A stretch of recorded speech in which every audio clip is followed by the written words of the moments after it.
Hi friends, Dave Paulides, Can-Am Missing Project, a copyrighted edition for our video channel, and we're here with the executive producer of this news segment, and she's now in charge of the news division. This is Huck, and Huck is cracking the whip on our news team to make sure that we get the best news possible for our people. Right, Huck? Yeah? He's a good girl. Can you shake? Okay, we got a deal. I'll do the news and you could supervise. How's that? Yeah, what a good girl. What a good girl. Oh, more hugs. Okay, more loves. She'll nudge my hand like this and say, Dad, come on. Then she puts her face between my knees and then she wants her ears rubbed. Okay, I gotta get back to the news because the people are watching, okay? And then I'll come back and I'll scratch your ears some more. Okay? Yeah, it's a good girl. All right, away we go. So, this is the Can-Am Missing Project. I'm Dave Paulides, and this is a news-only edition. And I appreciate you being here. Thank you. And you just met the new executive producer of our news division. And she read over my news today and she goes, that's a fair job, Dave. Fair job. Okay. So, here we go. This is Fox News. June 14th this year. Ex-Border Patrol chief says letting migrants into the U.S. was the only agenda of DHS when Mayorkas took over office. Allowing more migrants to cross the border into the U.S. was the only thing on the agenda for Homeland Security Chief Alejandro Mayorkas when he entered power with President Biden's administration. Former Border Patrol Chief Rodney Scott testified Wednesday. Scott made the statement under questioning from the House Homeland Security Committee during a hearing focused on Mayorkas' alleged dereliction of duty. The former federal official testified that Mayorkas is not competent and that he knew what effects his policies would have. Do you know firsthand if Customs and Border Patrol agents actually advised Mr. Mayorkas and said, hey, you need to reverse these policies and to stop this tidal wave that's coming to the U.S.? Asked Representative Carlos Jimenez from Florida. He was informed verbally. He was informed in writing, Scott said. I think it's important for everybody to understand that everything fundamentally changed. When I worked for Secretary Wolf, we had a team meeting. We were asked for our input. We were told, over your career, what works and what doesn't. On January 20th, 2021, that all got shut off. Our input was no longer solicited, and when my team and I gave it unsolicited, we were basically told, put it in a box. They did not want to know what we had to say. They made it very clear. Expedite processing, find new ways to let migrants into the U.S. That was the only agenda, end of quotes. Scott began serving as Border Patrol head in January 2020 under President Donald Trump and continued under Biden until August 2021. House Homeland Security Committee Chairman Representative Mark Green of Tennessee launched Wednesday's hearing and laid out allegations against Mayorkas in an earlier press briefing. In addition, Scott, Republicans summoned testimony from former acting DHS Secretary Chad Wolf, who served in the Trump administration, and Joe Edlow, former acting director of U.S. Citizenship and Immigration. Quote, what we know right now is that Mayorkas has either violated or subverted at least 10 laws passed by Congress in the U.S. He has ignored multiple court orders to cease and desist his activities. The blatant disregard for the Constitution of the U.S., which states that the U.S. Congress passes the laws and the executive branch executes those laws, is just scratching the surface to the harm Secretary Mayorkas' dereliction of duty has done to our country, Green said. Migrant encounters have skyrocketed at the U.S.-Mexican border under leadership of Mayorkas and President Biden. U.S. Customs and Border Protection reports say that 100,000 monthly encounters during the Biden's first full term in office, first month. Today, however, CBP reports well over 200,000 per month, with the number exceeding 230,000 throughout late 2022 and early 2023. That's an unbelievable increase. While some Republicans have already pushed to impeach Mayorkas, Green has pumped the brakes on that idea. He said Wednesday's hearing was focused on obtaining facts, and he has yet to push for any impeachment action.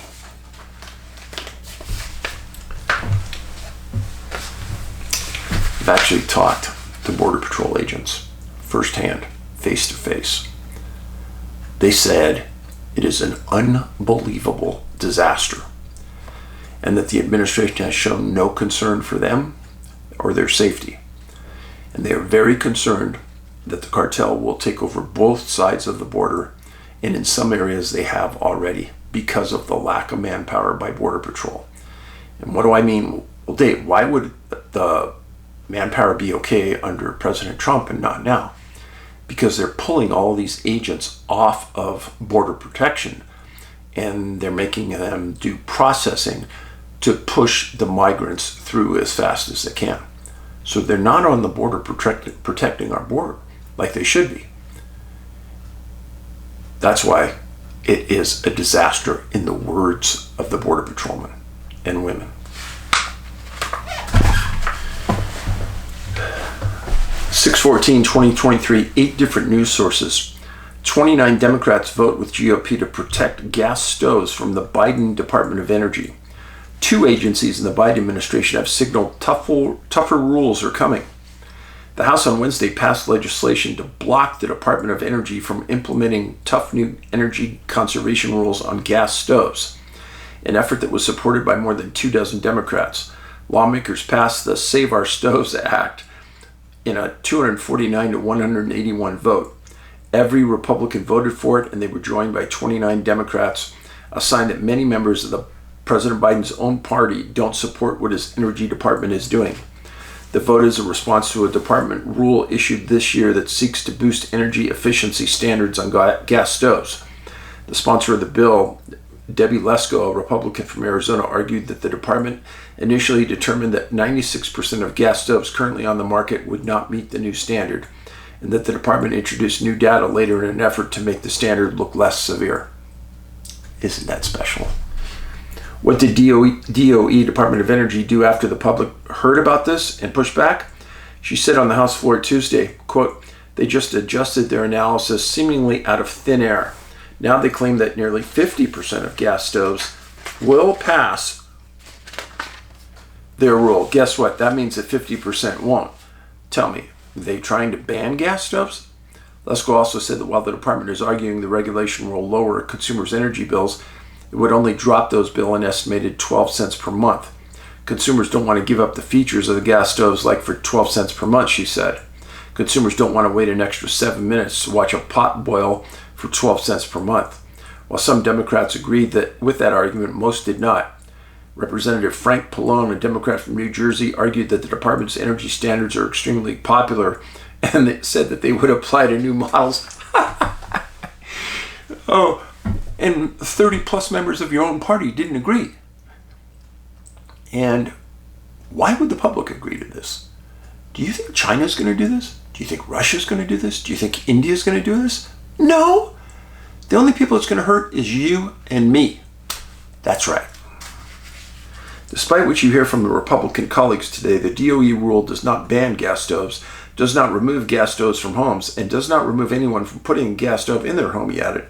This rule only applies to new stoves, and as I said, manufacturers have 3 years to meet the standard. Friends,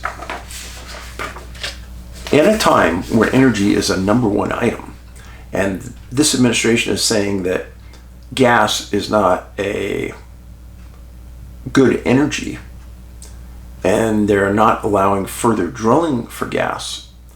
And just a few years ago, everyone was saying gas was the way to go. Amazing. Just the news, June 14th, 2023. Democratic lawmaker, this is not a Republican, Democratic lawmaker fumes over revelations the FBI spied on nearly 20,000 campaign donors. The program is set to expire at the end of the year unless lawmakers renew it. Though increasing bipartisan skepticism of Section 702 leaves the ultimate fate in doubt. Revelations that the FBI improperly used a foreign surveillance tool to spy on 20,000 campaign donors have prompted outrage from key Democratic lawmakers as Congress mulls whether to renew the program or let it expire. During a Tuesday hearing, Senate Judiciary Committee Chairman Dick Durbin, about as far left as you can get, excoriated the Bureau for its improper use of pivotal surveillance tools, saying, quote, "Since the last reauthorization of Section 702, many violations of constitutional, statutory, and court-imposed restrictions on 702 have come to light," according to the Epoch Times. Quote, "These searches have affected all manner of Americans, such as individuals listed in police homicide reports, including victims, next of kin, and witnesses," he continued. 133 people were queried during the 2020 Black Lives Matter protest when, as the Justice Department itself concluded, quote, "There was no specific factual basis to think the searches would turn up foreign intelligence." Yet it's a Foreign Intelligence Act. We're not supposed to spy on our own citizens with this act. And therein lies the problem, folks. A recent report from the Foreign Intelligence Surveillance Court revealed that Section 702 had also been used against protesters and in connection with domestic drug and gang-related incidents. The FBI and the intelligence community as a whole has authority to gather information related to foreign intelligence. The FBI and the intelligence community as a whole has an authority to gather information related to foreign intelligence under Section 702 of the Foreign Intelligence Surveillance Act, though the power is limited to surveilling abroad. These are expected to progress, receive, or communicate foreign intelligence information. Reports emerged in May, however, that the Bureau had improperly accessed Section 702 intelligence database 278,000 times. Of those, roughly 19,000 queries saw campaign donors on the subject, of which only 8 were eligible for such an inquiry under 702. The program is set to expire at the end of the year. Congress are idiots if they reinstitute this policy. Just like a Democrat, Dick Durbin, said, they've violated this policy so many times. Why would you give them that tool again? Come on.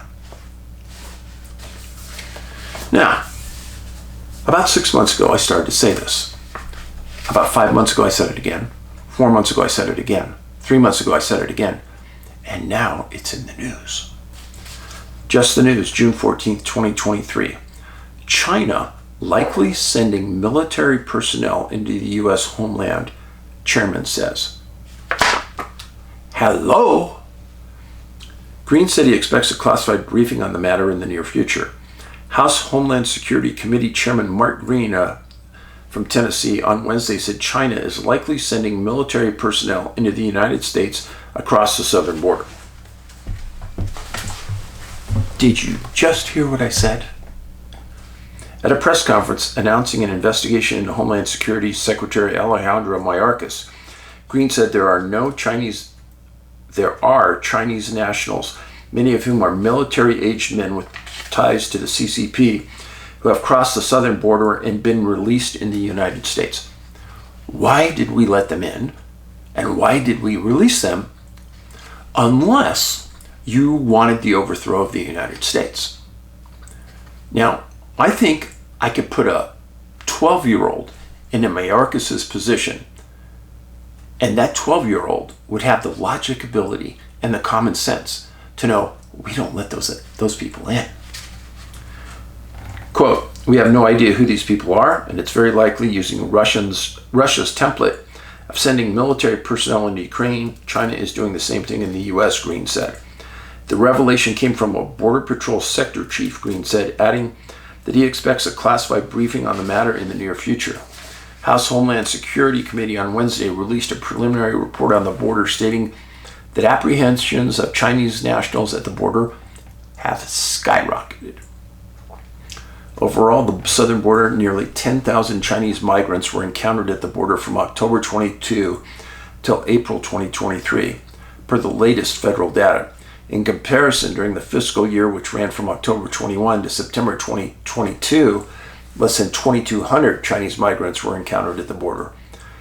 So, that's about a 5-fold increase, 500% increase year over year. What's going on? Well, I would say that right now they've got a pretty good sized army here. Or pretty large number of spies? Or what if they were here to destroy our infrastructure? Water, power, communications. What if they were here for that? Since we don't know who they are, we don't know where they are, that makes it a little difficult, doesn't it? If you can tell I'm a little fired up today, I am. America First Legal, April 10th, 2023. America First Legal's investigation reveals that the Biden White House was involved with the Mar-a-Lago raid and that NARA misled Congress. AFL launches additional investigation. Pay close attention, folks. Today, America's First Legal filed the Freedom of Information Act request with the National Archives and Records Office of the Inspector General to obtain records related to Biden White House's special access request for President Trump's record located at Mar-a-Lago. On August 8, 2022, the FBI conducted an unprecedented raid of Mar-a-Lago on the ground that potentially classified records existed there. According to press reports, Biden administration aides were stunned to hear of the development. Yeah, right. However, new NARA records obtained through First Legal's investigation into the circumstances surrounding the Mar-a-Lago raid further confirmed that the FBI obtained access to these records through a special access request from Biden's White House on behalf of the Department of Justice. It appears that the Biden White House and DOJ coordinated to obtain the Trump records and perhaps create a pretext for law enforcement raid by way of a special access request. What this effectively means is that there are substantial discrepancies between what the archives has told Congress and what appears in its internal investigations. For example, acting archivist Deborah Wall told Representative Mike Turner on August 16, 2022, that NARA, quote, had not been involved in the DOJ investigation or any searches that it has conducted, end of quotes. The stunning revelation suggests that NARA was misleading Congress about the White House's role in the shocking raid of President Trump's home, and the fact that the Biden White House was acting on behalf of the DOJ raises significant legal concerns. The Special Access Statute authorizes special access requests to an incumbent president only when the records in question are needed for the conduct of current business of the White House. Providing documents to the DOJ for purposes of criminal investigation is not the current business of the White House. Accordingly, First Legal is demanding NARA turn over records related to the Biden White House involvement in the politically motivated raid at the Trump's home. The evidence suggests that ostensibly nonpartisan National Archives and Records Administration misled Congress about the Biden White House's responsibility for the FBI raid of President Trump's home. The evidence further suggests that Biden officials in the executive office of the president and the DOJ unlawfully abused their power and then lied about it to the American people. This government, it seems, acknowledges no limits on its power to harass, intimidate, and silence its political opponents, said Reed D. Rubenstein. Yeah. I'm pretty concerned, folks. Pretty concerned. Now, we were just talking about the CCP people being in our country, thousands of them. Reuters, May 26, 2023. U.S. warns China could hack the infrastructure, including pipelines and rail systems. Oh, Dave, you're so smart. The U.S. State Department warned on Thursday that China was capable of launching cyber attacks against critical infrastructure, including oil and gas pipelines and rail systems, after researchers discovered a Chinese hacking group had been spying on such networks. A multinational alert issued Wednesday revealed that the Chinese cyber espionage campaign had been aimed at military and government targets in the U.S. The Chinese government has rejected assertions that its spies are going after Western targets, calling the warning issued by the United States and its allies a collective disinformation campaign. U.S. officials said they were still in the process of getting their arms around this threat. We've had at least one location we don't know about since the Hunt Guide was released come forward with data and info. Rob Joyce, the U.S. National Security Agency Cybersecurity Director, told Reuters the agency disclosed technical details easier to help critical service providers detect spying. The U.S. Cybersecurity and Infrastructure Security Agency separately said it was working to understand the breadth of the intrusions and associated impact. Yeah, I think it'd be helpful to understand. Part of the challenge in defending against this espionage work is that it's more covert than regular spy operations. In these cases, the adversary is often using legitimate credentials and legitimate network administration tools to gain access. This is important. Microsoft analysts who identified the campaign, which they dubbed Volt Typhoon, said it could disrupt critical communications infrastructure between the U.S. and Asia region during future crises, a nod to escalating U.S.-China tensions over Taiwan. The U.S. intelligence community assesses that China almost certainly is capable of launching cyber attacks that could disrupt critical infrastructure within the U.S., including oil and gas pipelines and rail systems. Yeah, and communication systems. It's vital for the government and network defenders in the public to stay vigilant. HUAWEI, Hawaii Corporation, has built a number of cell towers in the United States. And there's been a lot of rumors that the Chinese back-ended that so they could get in and shut them down and destroy them, etc. A lot of companies stopped buying from them once the intelligence community told them what was happening. Still, they have a lot of equipment in our country. U.S. agencies have been pushing for improved cybersecurity practices in a majority of the privately held infrastructure industry. After the 2021 hack of the key Colonial Pipeline disrupted nearly half the U.S. coast fuel supply. Intelligence agencies in the U.S., Britain, and other close allies issued an alert Wednesday to warn about Volt Typhoon. Microsoft said the group had targeted critical infrastructure organizations in the U.S. Pacific territory of Guam, and it was using the security firm's FortiGuard devices to break into Target's network. A couple weeks ago, there was a lot of information on the net about Guam and about the intrusions there. Key location.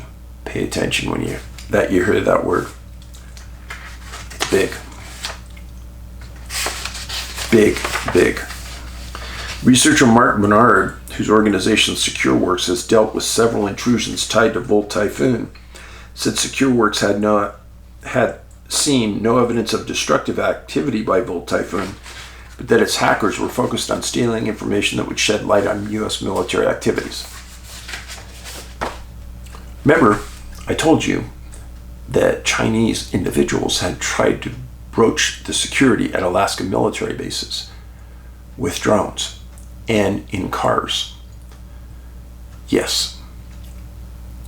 China is actively trying to break our security at multiple levels. It's very scary.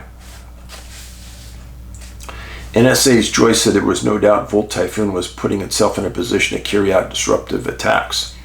Quote, "It's very clear that some of the entities are here of no intelligence value," he told Reuters of the critical infrastructure sites identified by the government. Chinese Foreign Ministry spokesman Mao Ning told reporters that the alerts issued by the U.S., Britain, Canada, Australia, and New Zealand were intended to promote their intelligence alliance known as the Five Eyes, and it was Washington that was guilty of hacking. The U.S. is the empire of hacking. Ha ha ha ha ha. Yes, sure. The only reason I know that is an absolute 1,000% lie is because I worked in technology. I know what the Chinese do on a daily basis, stealing our technology. That's a complete joke and meant to be distributed by mainstream media to the people that are just drinking that water every day. Friends, let me tell you something. The Chinese that are here for a reason. Everything China does is for a distinct reason. They have people on the ground right now, and they are here identifying targets. And I believe that is one of the reasons that the balloons have been flying over the US. And whether it's a mass disruption of our United States, or it's some other function that's I don't get, I believe that at some point in the future, to kick us off balance, like, let's just say an example. If China intends to overcome and take Taiwan, they know that the US is committed to fighting a battle with them. Well, what if simultaneously they launch the attack on Taiwan? They launch an attack on our infrastructure. Don't say they don't have the resources. They're here already, folks. You see, China has a rule with their citizens. They'll say, okay, you want to go to the United States and study at one of those great universities. That's fine. But anytime we ask you to spy for us, it's a mandate. You will, immediately, or you'll come home. Everybody who is a citizen of China has to spy for the mother country. It's a rule. And I don't care where you look, this is true. So they have the people here spying, looking, and then they just bring in 15,000 military-aged men to do the grunt work, meaning maybe place bombs at key electrical hubs, maybe put bombs at key cellular hubs. And then what if they really wanted to mess with us? Poison our water supply? Put a mass poison in one of the biggest reservoirs where a city gets their water? Or worse, what if they put a bomb on a dam and killed 100,000 people with a mass flood? Everyone thinks, well, you know, we've got our weapons, we've got our rifles and our pistols, we'll take care of this. It'll be an invisible attack. And then what if China puts a pulse bomb, a pulse energy bomb over New York, Washington, D.C., Philadelphia, L.A., San Francisco, and Colorado Springs? Dave, why do you say Colorado Springs?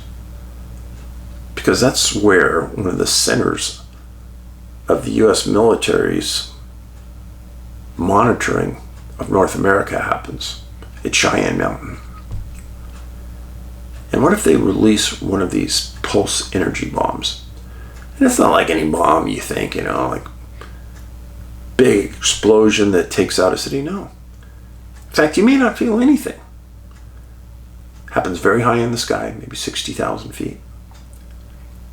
And then before you know it, all the electronics you own are fried. This is true.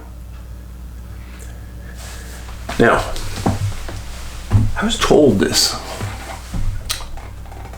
by a couple of Green Berets and a couple of Navy SEALs. They said, hey Dave, what kind of safe do you have at home? I go, what do you mean? And they said, well, do you have a digital safe? Or do you have a mechanical dial safe? And I said, no, all mine are digital. Get rid of them right now. Why that?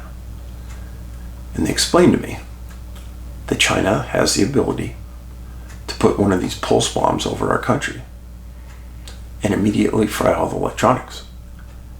And if they do that, they have successfully disarmed the United States, because the majority of hunters and the majority of people that have guns have digital safes. Ka-ching! What did Dave do? I called my local safe manufacturer, had a guy come out, and he spent 6 hours here changing every safe over to a mechanical dial safe. This is all true, folks. And in fact, when the safe people got here and I explained to them why I was doing it, one of them was an ex-military guy and he said, "Holy cow. Nobody knows this." I go, "Yeah, I know. I'm telling you, get rid of that digital safe."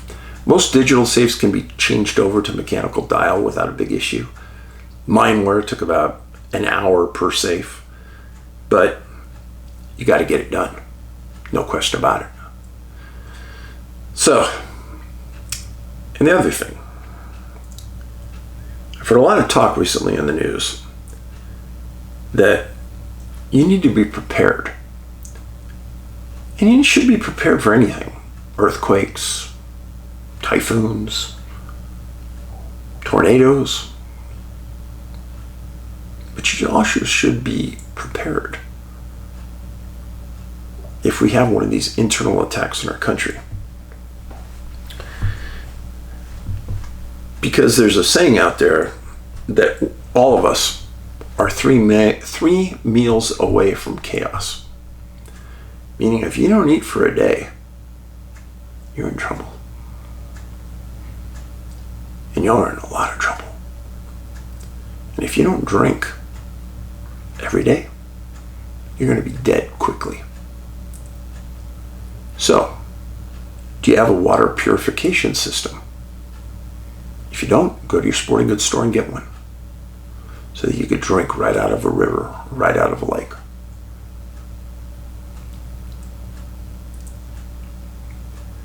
If you don't have enough supplies to last at least a month, food supplies, that's just plain foolish, folks. Because if something happens to us, we could easily be down for a month, maybe as long as 2 months, with no assistance, no nothing. And then as we're on our knees, somebody wanted to take over our country, that'd be the time to do it, when we're hungry, when we're not even thinking about homeland security. So, one of my future events, I'm going to talk to you more about this, but you can buy a lot of things online. Make sure, number one, you have a lot of water, bottled water. Read what's on the bottled water. Don't buy Dasani. And get a lot of food, healthy food. Me, I just bought a bunch of freeze-dried food at the sporting goods store like I'm going camping. That's what I'm eating, because that'll last forever, essentially. So, that's the news. Be in touch. Be aware. Take care of your family.